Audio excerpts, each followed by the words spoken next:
good evening, good afternoon. This is Michael with Walk-Ins Welcome, and we have a special episode today for you guys. So we went to the UCA Chicago event this year, and I was one of the speakers, and the event overall was about Amplify.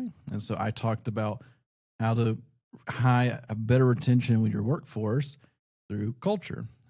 So I spent about 45 minutes talking about culture and how things that we do as a company, how to increase that retention with your workforce. Had good reception from it, so I hope you guys enjoy this. And let me know, how important is culture to you guys? Do you document it? Do you measure it? Do you do anything but just hope it happens? Take a listen. I'll catch you on there. So you want to build an environment that makes sense, and it all comes around culture. So that's the goal of today's talk, and so we're going to get right into it. So first question out of the gate, what is your definition of culture? Somebody, and within the workplace, of course. So who wants to give me a first definition of culture? Shout it out, raise your hand, come on.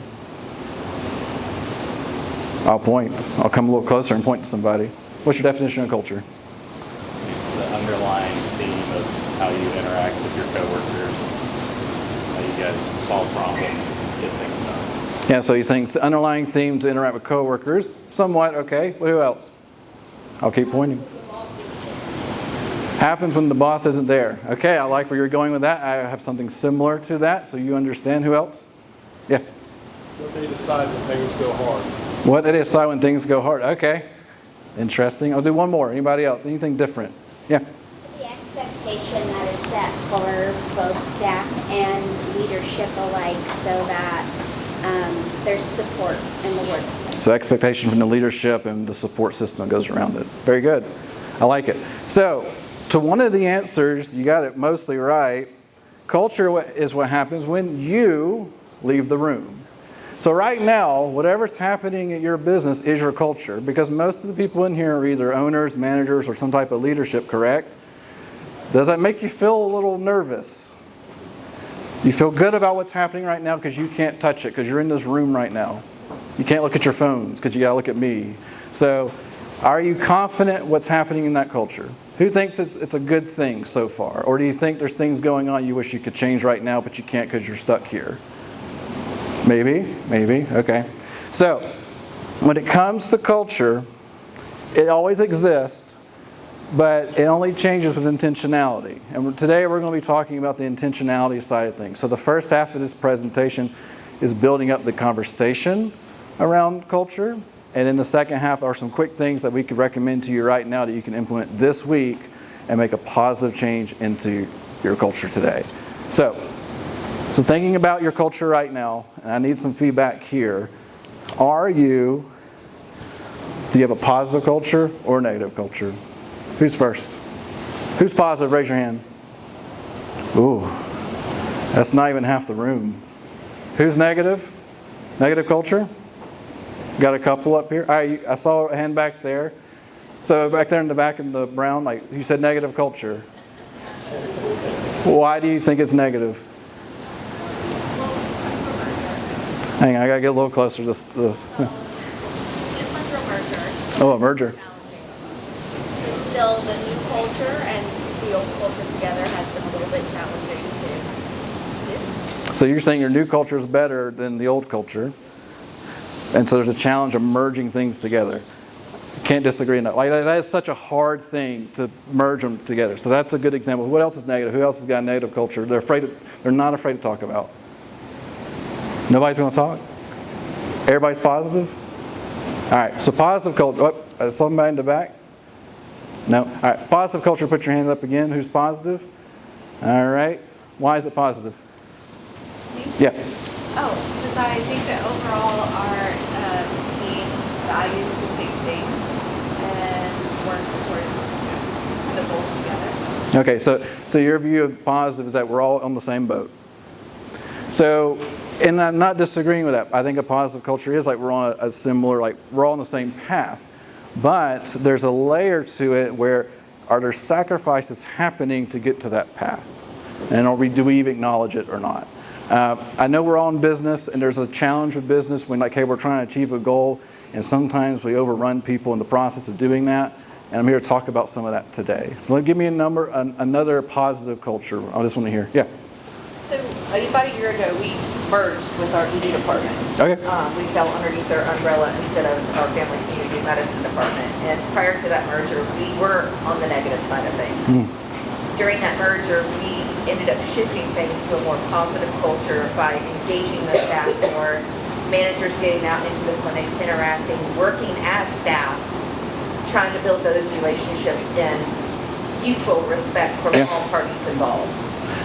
And that's a big key right there, where you had to go out into the, not just manage from afar, right? That's a big challenge. Like people say, I can manage by the numbers.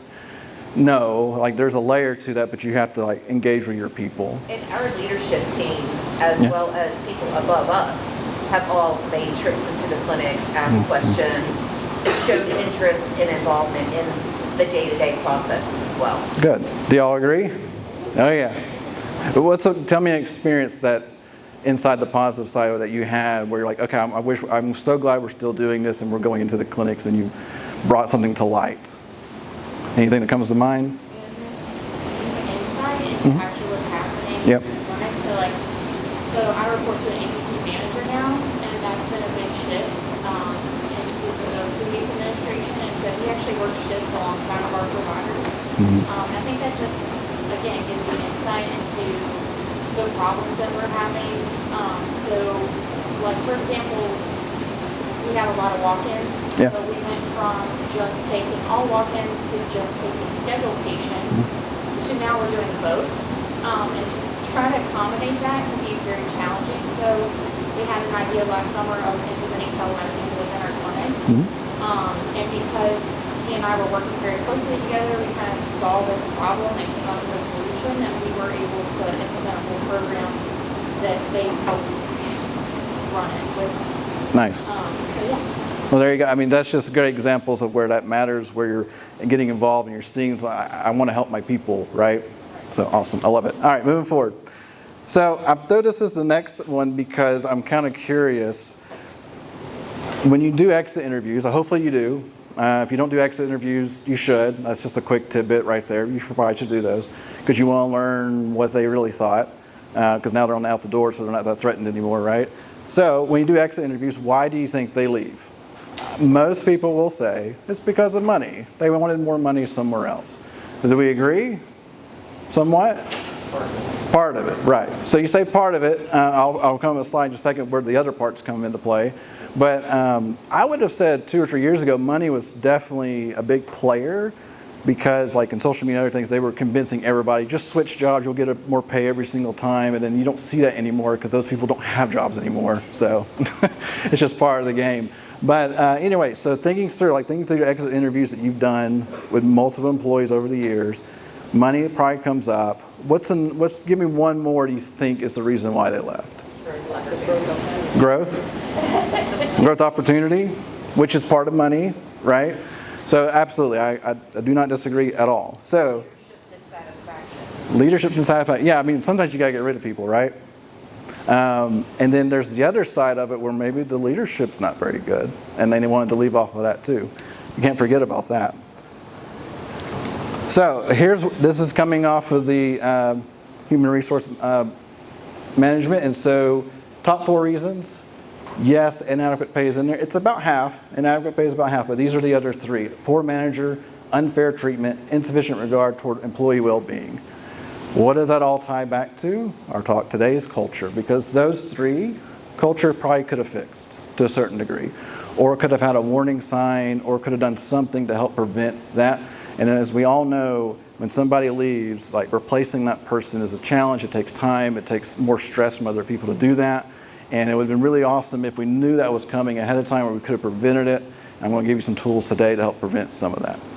We've also found that even the inadequate pay, if they're happy, they're likely to stay regardless if they can have a job making their $1 more an hour. Yeah. Because they're happy coming to work. Well, and they recognize too, so I think that's the thing that's important, thank you for that, is they also can see they have something good, and why do I want to risk it and go through like, that was a terrible job, why am I still like, and all of a sudden they're just in a job market and they're not going to be able to come back to you because now there's like, well, I don't want you to come back if you're just going to leave me for a couple of dollars. And so it's real. So you want to make your workplace somewhere that people want to come to. And that can be hard in your industry because patients are challenging. You have good ones and you have bad ones, and and it happens every single day. And so there's a challenge of you want to take care of your people, absolutely. So I definitely want to push on that. I have a slide for that, but you want to take care of your people, and culture is all part of that. So we talked about which ones surprised you. I think there wasn't too many surprises. I think we're all in agreement. Is there anything that you didn't see on that slide that you're like, well, this is, I think, why people leave? But those are the top 4. Anything that comes to mind as to why else people would leave? Schedule? Makes sense. But to me, in that sense, it's more of, that's not a bad place to work. Maybe the pay is okay, but they can't make it seem to fit their mold. So I guess that. So to me, that's not a bad thing. But all right. So here comes the part we're starting to build into where your culture lies, because this is what you've told yourself in leadership and as an owner or manager. We have a great culture. We're leading all towards the same thing. But let me ask you, how often are you sitting down with your employees? Not about work. Who does that? We got a couple of hands, a couple of them. So, all right, real quick, who does annual reviews? Everybody, pretty much, that's expected. Monthly? A little bit fewer hands. Weekly? 2 hands. And then, or do you just wait till they quit and there's your exit interview? That's the only time you talk to them. Quarterly? Yep, quarterly as well. So and I joke about when they quit part because there are people I've talked to, like, I had no idea it was coming. Well, once last time you talked to them, it was, well, when we hired them and then when they left. I'm like, well, that's not good. Like, you have to sit down with them. Annually, like, oh, this is where we have to evaluate for the past 12 months, but we haven't talked in between enough to see what's going on, because whatever goal I gave you 12 months ago may not make sense right now, but I'm going to judge you off of that. And then we got to talk about money because they're looking for a raise because it's been 12 months and it's not a productive conversation, correct? Like, it's not something ideal. So monthly and weekly. So monthly as a company, we do monthly one-to-ones. So one-to-ones is not the same as a review. Who wants to guess what a one-to-one is? Like, what's inside of a one-to-one? Anybody? A one-to-one? No, I'm sorry. I know, I heard that. But I'm like, is there a length of time or something? 'Cause we do them too. We do like a half hour to an hour. Yeah. Every couple of weeks. Okay, yeah. So the way we function our one-to-ones, it's based off EOS. Anybody ever heard of EOS? One. Okay, cool. We got one person that knows what EOS is. So if you want to look it up later, it's based off a book called Traction. It's called Entrepreneurial Operating System. It's a fantastic way to run a small business. Highly recommend it. You should go look at it later. But anyway, so in the one-to-one, it's all about the employee. It's not about the work. It's not about me, the manager. It's about the employee and what's making them tick. Because here's the thing, if you know what their goals are in life and you can help them achieve their goals through work, they're going to be a better employee. They're going to, one, do better work because they understand that you care. A monthly one-to-one will help with that. And then two, it allows them to be free to talk. Because when and I'm going to tell you right now, when it comes to one-to-ones, it takes 3 or 4 or 5 before they'll start to open up a little bit. So it takes time. So you have to be consistent with it. But what we've learned is that with those one-to-ones, I get to learn about their hobbies. I get to learn about what they love and what they don't like. And then they also start to expose what they don't like inside their job and where I don't know why I'm doing this, but I'm doing it. Even inside, we have a little bit of structure, so we call them facts. So it's frustrations, anxieties, and then confidence. Where are they most confident in? Where are they least confident in right now? And it can be work-related on that one. And then transition, what kind of growth are they looking for? And then systems and solutions. What's something that you're using in our system that you hate or love or you wish you could see a change? So we do that every single month. And then we also, as a manager, look for things to help them improve. Say, hey, I saw this was going on. Can we work on this to make things a little bit better for you? But at the end of the day, it's one of those, I know a lot about them and they understand that I do care. It's not just I'm checking a box type of situation. Because when you check a box, they can see that and feel that, and they don't feel like you care anymore. Does that make sense? So now that I've explained it pretty well, anyone still doing one-to-ones? You might line up with a couple of people? Okay. It does make a difference, right, when you start to understand how they tick. Because then they can bring things to you and say, well, I want to talk to you about this now, because you've allowed that door to open. It's hard to have that door open when you're just going, daily work on this and you're just trying to hit fires and so forth, or maybe they messed up or they did something good, but then you don't have time to sit down and discuss any of it. So, all right. Make sense? One of the things we ran into though in doing those is that people felt, or people that felt like you go into the principal's office, that kind of concept. So what we started doing is going out to the floor. Our leadership group takes, like in their office day, they come out and they do like rounds, leadership rounds. So we go through and we just start asking like, hey, how's your job doing? How are you doing today? What's going on? Yeah. It kind of took that signal away from it. Yeah, and it's real because it does have that initial feeling of, am I in trouble? Are you going to bring up something that I did 3 months ago that I forgot about? You're trying to get away from that. And I'll have a slide about that too. But I agree, getting them out of the environment if you can. We have some that do one-to-ones at lunch. They'll take them to lunch and just sit down for an hour and have a conversation. It's designed to get to know them, ultimately. It's not designed to punish them or to reprimand them or to train them on something new. Like, that's not the goal. If that was the goal, then that's just another training of some sort that's just there, and they're going to regret it. They want to look forward to the one-to-one, not regret it, or just, can I call in sick today? None of that. All right. So we all say here we focus on patients, right? As in urgent care, we focus on our patients, patient experience, patient care, all the patient things. Half of the solutions at today's expo are about patient engagement and along those items and making sure it's a smooth process. But the reality is, if you don't focus on your people who actually focus on your patients, then it's never going to work out. You're going to have, and you notice too, I did last year front desk training on phone calls and so forth, and you have people on there that just don't give a care about the patient because there's a good chance they weren't cared for by their manager or their owner. So that's the reality of it. If you really care about your patients, you got to start with your people. And because if you don't take care of them and make sure they're doing what you want, but also from the standpoint they're achieving their own goals, they'll never take care of the patient the way you would take care of a patient. Because as an owner or leader, you have I don't say like just a natural, I want to do as much as I can for this patient because you have a company that you're trying to grow that's part of your own goals, right? And so when you think about everybody that's working for you, their goal may not be to run an urgent care per se. They have other goals, but they're working there with you as a way to get there. And so making sure you're just focusing on your people just makes the difference. All right. So I put this up here because we're going to talk about some of the things, the tactics of how to make your culture better. But this is my warning. When you start focusing on your people, you can't react. Now, what does that mean? Who wants to guess what I mean when you can't react? Haven't heard much on this side. Taking things personal. Taking things personal? Good. What else? Don't react. What is it? Getting defensive. Getting defensive. Yeah. Same. Anybody else? Yep. Say again? Trying to fix every single problem they bring up. Trying to fix every problem that they bring up? Exactly.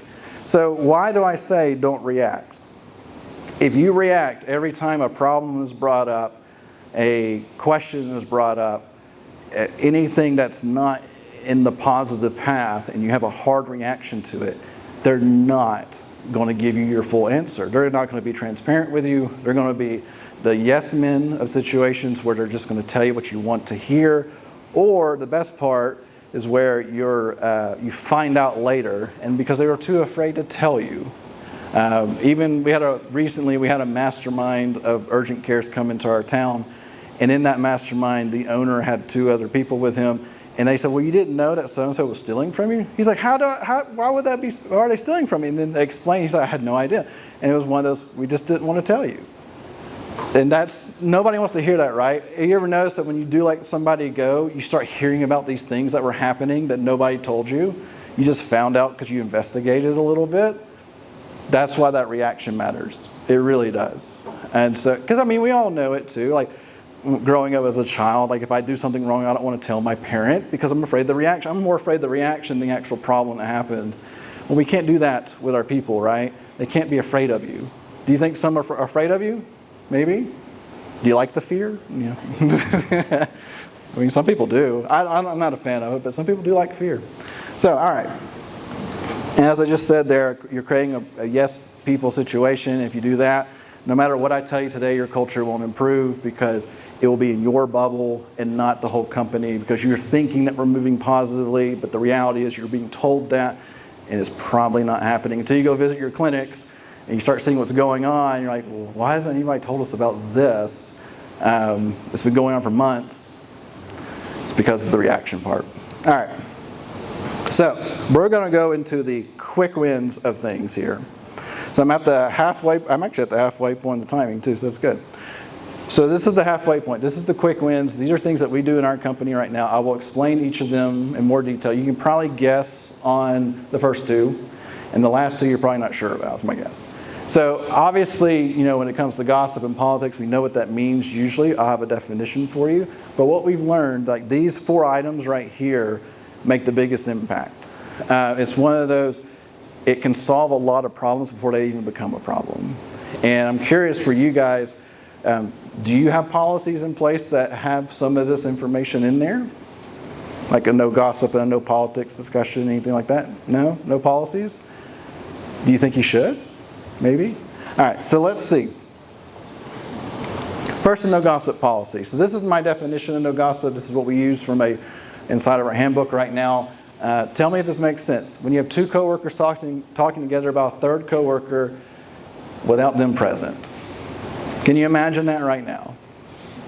There's probably somebody you can think of right now that's probably had that conversation, and then this third person's being made fun of or ridiculed, and they can't do a thing about it. Do y'all have gossip in your workplace?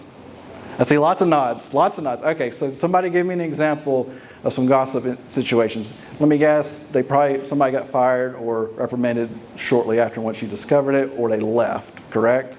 So who in here has a gossip, something comes to mind? When I explain that, what's an example that comes to mind in gossip? I had a lot of nodding heads, so I know somebody has an example. How about you? Actually, this happened very recently when a couple of employees came up to me saying, oh, our lead MA, she pretends to work a lot. And you've seen her, she hardly takes patients. She's pretending to be on the computer trying to do inventories and other things. And so that constant talk that created animosity towards her because more people joined in and added fuel to the fire. Yep. And it was good that we found out, so we were able to indirectly hold some huddles, spend a little more time at the site to diffuse it and try, without accusing people, that, hey, I heard you said this, because that never works. And indirectly also monitor the lead MA's performance to help improve it. And it took a few weeks and it improved. So, perfect example though, right? Where they were making a situation far worse. It wasn't solving a problem. It was just really just taking a human and just throwing him in the trash can, essentially. And that person they couldn't do anything about it. Because for all they knew, that she was doing all the right things, but they saw an instance that said, oh, this person's not doing their job or whatever, they're terrible. And then the other version of this, we'll see if people can identify with this. They said, well, I just need a vent. So who in here has heard that before? I just need a vent. Yes, I saw a big nod over here on the venting side. Oh, she's like, oh no, please don't call on me. But no, it's on the venting side. So you do a quick nod so you know what I'm talking about. What's an example that comes to mind of venting? I've heard people come and complain about someone else and they don't want me to do anything about it. They just want to talk about it. And then what I do at the end is I ask what they are going to do about it and get them to commit. And I give them 3 days. They tell them I'll touch base with them. So it kind of forces them to follow up. Yes. So, and I love what you said there. What have you done, right? Have you, because that's something inside of this policy here, where if there's 2 of you that have an issue, you have to work it out first. And if it's just not going to work out, you come to leadership who can help work it out and solve the problem. It does not need to be leadership that has nothing to do with your department. It needs to be the people in charge who can actually do something. So it's a fantastic example. Any other venting examples that come to mind? One more? Just one more. Yeah. So we had an employee that she called out all the time. She was supposed to be part-time, working 2 days a week. you know, she's required to pick up one on-call day. Anyway, long story short, for like 2 months, she worked a total of like 3 days. No. Calling out, dropping her shifts, like the whole thing. I did a write-up and submitted it to our HR department so that they can review. And our policy is that you get 4 attendance occurrences before you get a write-up. And at different levels, right? Half a point for this, if you're late, blah, blah, blah. Anyway, I got totally shot down on this write-up. And I was like, what? This is ridiculous. I'm in my office, like, so frustrated. So you're venting. Yes. I was frustrated to the point Okay. where, like, I was crying, Okay. so pissed off. Well, the owner of, sorry, excuse me. This owner here? The owner of our company, he doesn't practice anymore, but he makes rounds daily to all our clinics. Well, he popped into my office and he saw me, and I, of course, just finished crying. He was like, what's wrong? And I was like, I, submitted this to HR, blah, blah, blah. I got shot down. He was like, was she a good employee? And I was like, well, no, she does the minimum when she's here. Like, I'm just trying to, progressive, discipline type stuff. And I feel like I'm just blocked at every turn. Yeah.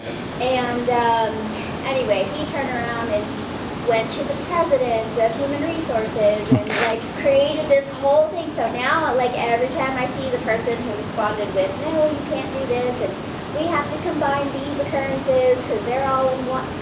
Anyway, now it's just awkward. Yeah. And I'm like, listen, man, I didn't go tattle on you. I was just venting. So there you go. So venting is something that typically creates a far greater problem than you intended for, and then here you are. So it's just something you got to be aware of, right? So the next one, this should be super obvious, but I don't know why it's not obvious to everybody.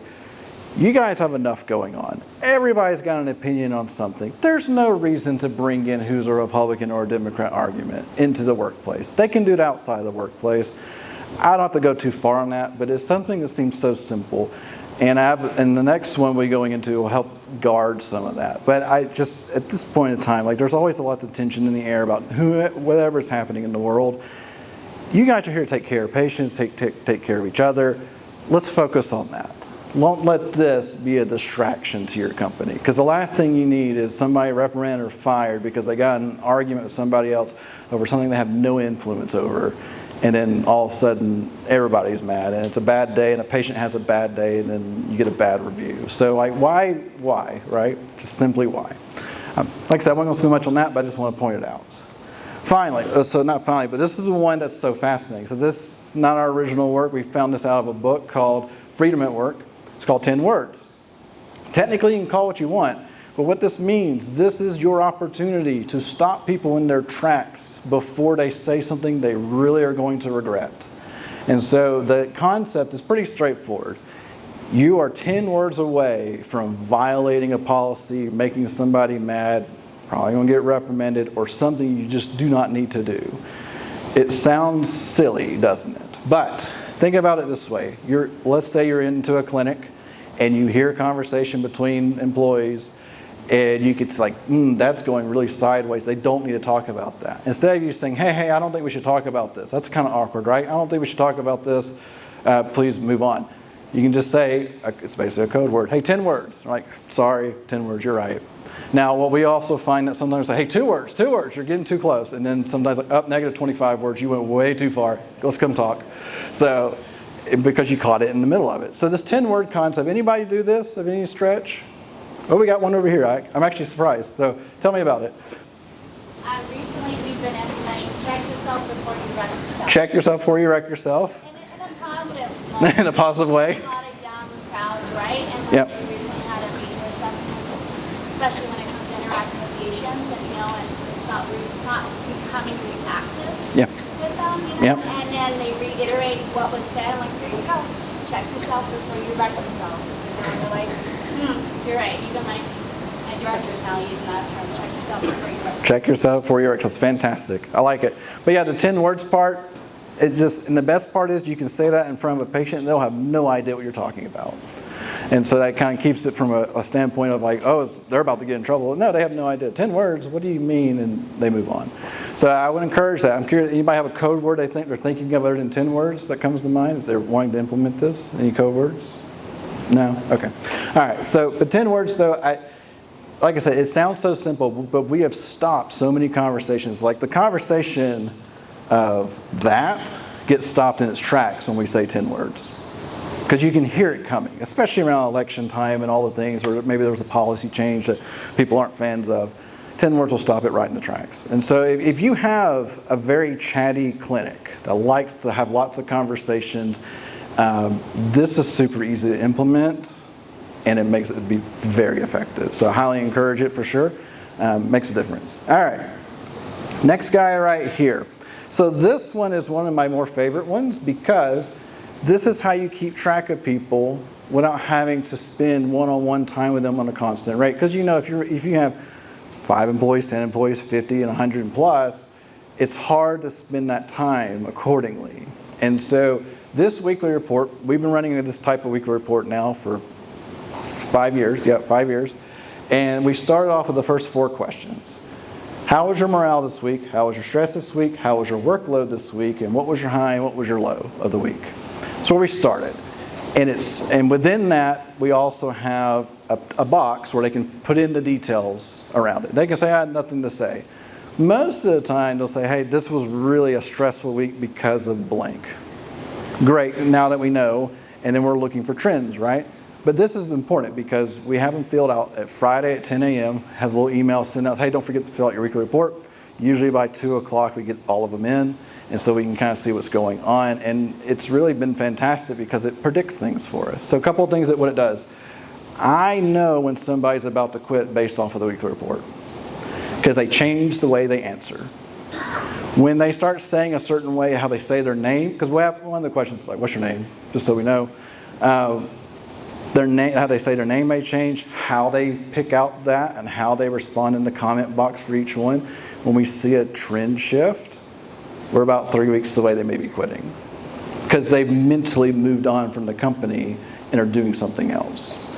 And so it's held up pretty well. I can see it almost every single time. Also, we can also see how stressed out somebody really is. Because here's the thing.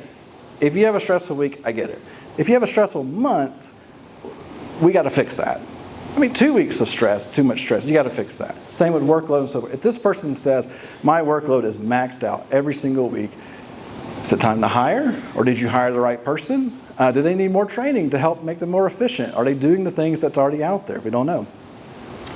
And then the high and the low of the week. Here's the thing. We spend naturally so much time on the negative of what's going on in our business, right? So we're focused on bad patient reviews. Our patient numbers are low. We have somebody that's about to quit. We focus on all the bad. Well, you should focus on your wins as well. So their highs and the lows. You want them to say, maybe it was a long week, but one of these things happened. And it gives you a chance to say, I'm so thankful for you, right? Where you can go take this information and go to them and say, I saw you said a high week or this low. I just want to say we're watching this and thank you for doing that, and I'm going to make sure you're taken care of as well. So it's super important to remember the wins. It's hard to remember the wins, right? Like everything that's going on. And so this is a simple weekly reminder. You have to think about those things. All right, so these last 3 questions were added in the past year and a half. We've learned. So how appreciated you feel this week? That's a tough question because as you know, in leadership, you're not allowed to feel appreciated, right? Right? Like you're just simply not allowed to feel appreciated because you're doing your duty and you have to take care of those people. Who's going to take care of you?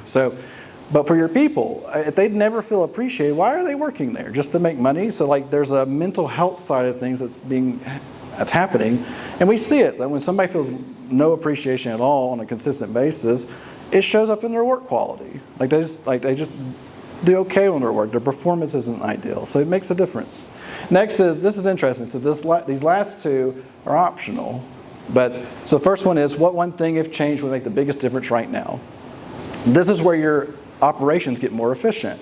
This is where maybe there's somebody there that shouldn't be there anymore. This is the opportunity for them to say, I know you're not in the clinic every day, but this is what's going on, and I don't know why. I don't know why we do the way we do something. So this is a fun one, so it helps you improve things, and you don't even have to ask, like, you don't have to go say, we need to make a 10% improvement in revenue or reduce our expenses by 10%. Well, it could be hiding in that question right there, you just don't know. Next is this one you want to give a shout out to. So this is where the camaraderie increases. And there's a secret part to this last question as well. So when it comes to this, like, our goal is that we want to appreciate the people we work with. And we want to make sure, like, hey, we actually do like working with each other. And let me give a high five to somebody, essentially. Because sometimes it's hard to do it in the moment. So when this happens, I will screenshot the answer and send it to the person who received the shout out. It makes their day. Because they just said, I'm so thankful they saw that. Because I just thought I was doing my job. Or I thought I did a terrible job. But they said, they recognize, like, hey, you handled that really well. Whatever it is. And so it's a simple thing that gives that improvement and helps with the mental health side of things. Y'all, does that make sense? Anybody do this type of thing? Any type of weekly report? We got one in the back. Are the questions similar, or how much different are they? Ours is, instead of giving a shout out, we call them moments of excellence. Moments of excellence. So our urgent care is under a hospital, and every day we have what we call BAM, which is a brief administrative meeting. It's 10 minutes or less. Every single hospital director, and we end with a moment of excellence. So whether that's shouting out the cafeteria worker, the janitor, the nurse on 3 West, the so-and-so, it's a moment of excellence for anybody, and they get published every single day. That's awesome. And then we lead all of our staff meetings with the same thing, moment of excellence. Moment of excellence, I love it. And I love that you guys are publishing it all the time, because you want people to see, like, we see you. We see what you're doing. It's fantastic, I love it. Any other examples? Because that's great. Oh, we got another one. I got an example of the question. Okay. What platform are you sending it out on, and is it anonymous? So we do ask for a name. The rest, is nothing else needed. Just fill out the question. And I'll show you what that looks like. So, and we just use our main website, use a form on our website and fill out, and just sends an email just once a week. Says, please fill this out. And obviously in your world, please don't include any patient information or anything like that. Please don't include, like, a name of somebody you've done something with patient related. Obviously you don't do that. But yeah, just the name, and here's the questions. And I'm about to show you what the questions look like. Any other thoughts or questions on that? Oh. One of the organizations that I work for uses wellness week, and it gives you a certain number of points that are like for appreciation every month. Oh, cool. And if you haven't used them on by the last week, send them a reminder email that hasn't put them in. Yeah. It makes a difference, right? Because, like, the appreciation side, I think we ignore super quick. And then this is just to help structure that. This is that structured intentionality part of things. All right, so this one right here, we're getting toward the end now. Yeah, getting toward the end now. So this is funny, but it works. Before, this is what we've learned. Before, it'd be 1 to 5. Nobody knew what 3 meant. Nobody really knew what 4 meant. They knew what 1 and 5 meant. They didn't know what the rest meant. And they meant different things on different questions, right? So, if you're curious, just go to Canva, pull up emojis. You'll probably find these. That's where I find mine. But look at the difference. When you say morale, are you crying because it's been a horrible week? That's the whole idea behind it. Or it's like, it's okay. Or like, man, it was fantastic. I'm on cloud 9. Emojis matter because once we started putting emojis in, the answers became more real. And we began to understand them a little better. And it was really a direct reflection of what was going on. And so the number, because everybody would just hit 1 or 5, and if they weren't sure, it would be a 3 before. But now they would actually lean into it, and they understand. They even told me, like, I don't know what to put. I'm like, well, let's figure that out. So the emojis mattered. I always like the stress one here, but your head's exploding because too much stress going on. But that's the real thing. And then the last one on here is how appreciated you feel. So is your tank empty? Is it halfway full, or is it full? And we get a lot of can't complains. So like, I didn't feel bad or good, but it felt all right. And then when we get the amazing ones, you can see it in their work. Like, you could tell they had a great week. And so this is just another simple way to get that. But this is key, because just doing simple 1 to 5 just don't work. You don't get good answers. You don't get good reactions from it. So, all right. Finally, just to kind of sum it up, these are some changes I'm recommending to you guys. It's a handful. Technically, you could implement these in a couple of days and just start working on the implementation of it. As you know, in leadership, there are challenges that come with anything when it comes to change. And here's the thing. Be consistent. Monthly, if you're going to commit to it from I'm going to do monthly one-to-ones. Do them every month. Put them on the calendar. Make them recurring. Don't ignore them. Don't say, well, we'll get to next month because I'm out today. Move it to the next week or whatever to get it done. It's super important. Also, as a side note, if you guys use Gusto or something like that, your payroll system, they have these built in usually. You can just create the actual meeting itself. Even on the weekly reports, if you're going to commit, you tell people, please fill them out. Because there was a moment where I had that email going and people kind of quit filling them out because they forgot. And I said, this is not optional. You have to fill this out every single week. And now it's to the point they're asking me, hey, we had something happen, the automation didn't go. And so they said, hey, where's my link to click on weekly reports? Like, oh, sorry. And half the team asked me because they were looking for it. So we built that into it. They want to tell us what's going on. And they want us to know what's happened. They want us to know what's good and what's bad from them. Next is so if you have, within your leadership, you have to have buy-in on this. Sounds simple enough, but you, the owner, or you, the manager, or somebody, you're here, maybe you're excited about something, and when you come back, you come back to your office, we're going to do all these great things, and they're like, why? Well, I was there, and we're going to do this. Well, I don't get it. So if you don't get the buy-in part of it, this won't happen. It'll just fall apart, and then a year from now, you're like, oh yeah, I forgot about that talk, and we just never did it. And then finally, over time, it's just being consistent with them. So if you're being consistent, they appreciate that. I know from our standpoint, one of the biggest things that they tell me, it's consistency wins in leadership, where they know who they're getting every single time. I may be having a bad day, but they're not supposed to see, oh, he's having a bad day, don't talk to him. That's not the goal. That goes back to that reaction side. So from a leadership standpoint, please don't do that. Please be consistent. Please give people the confidence to talk to you and not question should they talk to you. But anyway, that's it, guys. Thank y'all so much for that. I got you 2 minutes left. Thank you. And of course, please scan the code to give a review on this. Any questions? We got 2 minutes left, so if you got any questions or thoughts? Yes? Earlier in the conversation, you talked about the interview. Yeah. Do you ask anything beyond, why are you leaving? What do you ask? So it's mostly why are you leaving and what could we have done better, essentially. Also, let's be real, was it a disliking towards somebody that caused this to happen? Or was there something that happened that just created an avalanche, essentially, and had them leave?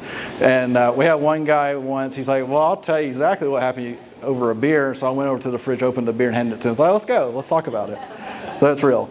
All right, anybody else? That was a great question. Anybody else? Good. All right, well, thank you guys so much. Enjoy it. We'll see you tonight at the expo. Thank y'all. So what'd you think? Did you notice that I did a lot of questioning into the audience because I wanted to hear what people are doing with culture themselves? Some of the feedback that I received after that talk was they really enjoyed the 10 words. They were interested how they know there are things that they need to shut down a conversation before it gets bad, but how you do it without an awkward way or in a weird way in front of your patients. So the 10-word method is one of the most favorite things out there, it seems to be. And it's not even our original idea. We had it from a book, which I mentioned in the talk as well. Hope you guys enjoyed. If you've thought about going to the UCA event, the annual event, I encourage you. You'll get a lot of information. That was one of probably 30, 40, 50 talks that were out there. And so if there's something you've been trying to crack, it may be worth going to next year. And next year's in West Palm Beach, so hopefully we get to see you then.